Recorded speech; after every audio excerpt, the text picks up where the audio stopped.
La Bible n'interdit pas les fêtes, mais les fêtes caractérisées par la gloutonnerie, la consommation immodérée d'alcool, l'obscénité ou un comportement incontrôlable de toutes sortes sont contraires à l'œuvre du Saint-Esprit.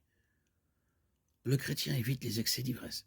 Il voit les œuvres de la chair de moins en moins attrayantes et le fruit de l'esprit de plus en plus désirable.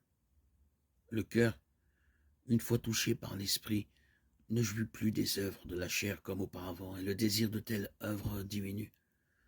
L'avertissement solennel de Paul selon lequel ceux qui se livrent aux œuvres de la chair n'hériteront pas du royaume de Dieu ne doit pas être pris à la légère. L'apôtre Pierre reprend le même thème dans sa première lettre. Il explique clairement que les orgies et autres péchés charnels sont caractéristiques du comportement passé. Ceux qui suivent maintenant le Christ ont un style de vie différent. Vous avez passé assez de temps dans le passé à faire cela, dit-il. 1 Pierre 4,3.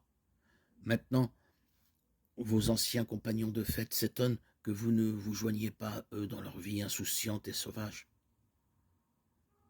Et c'est à ce que sont les orgies insouciantes et sauvages.